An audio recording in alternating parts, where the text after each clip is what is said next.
হ্যাঁ আমি জানি একজনের হয়ে তারা আমাকে বলে টোটালি এটি তো ছাড়া কেউ বলবো না পায়ের যোগ করে। মানে আপনার ফেসবুক পোস্টের নিচে কমেন্টে আমরা অনেক সময় বিভিন্ন ধরনের কটূক্তিমূলক কথা দেখি, আপনি এটা কিভাবে দেখেন বা এদের আপনি কি বলবেন? পাত্তাই দেন। আমি শুধু আমার কাছে মনে রাস্তার কুকুর যেমন মনে হয় ঠিক আমার তাদের এমনই মনে হয়।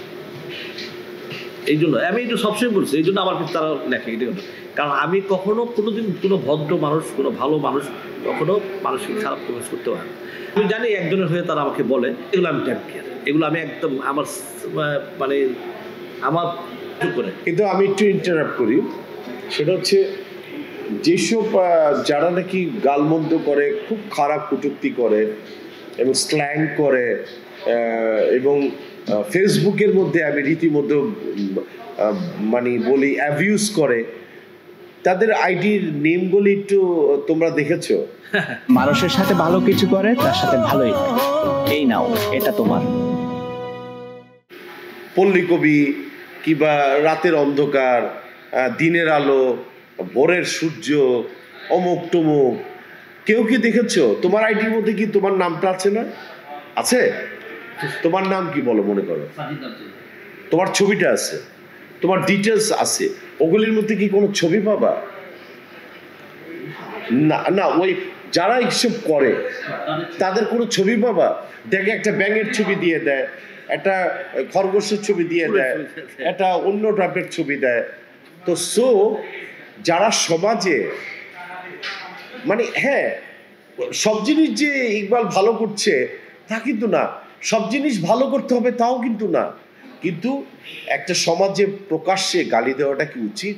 আমি মনে করি উচিত না। শুধু আমাকে সবাইকে বলছে, সবাইকে আমাদের সবাইকে বলতেছে, দারোয়ার জাহান সাহেবকে বলতেছে, যারাই ওর ব্যাপারে কথা বলবে তারাই বলতেছে। এবং আমার তো মনে হয় এটা তো ছাড়া কেউ বলবো না।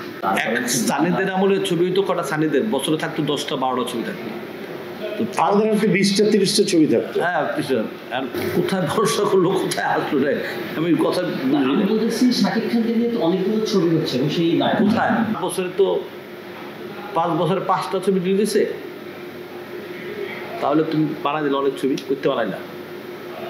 5 বছর 5টা ছবি কিনে দেখো তোমার নামগুলো বলো। 5 বছর তুই 5টা ছবি 2টা ছবি আমারই আছে, ঠিক আছে, এরপর ছবি নেই তো বছরে একটা। আমার মনে হয় যে অত বিতর্কতে না গিয়ে শেষ করে দিই, সেটা হচ্ছে ডেফিনেটলি যারা দর্শক আছেন তারা ভালো ছবি দেখবেন, এবং ভালো ছবি বলতে ঈদের মধ্যে একটা সংজ্ঞা আছে।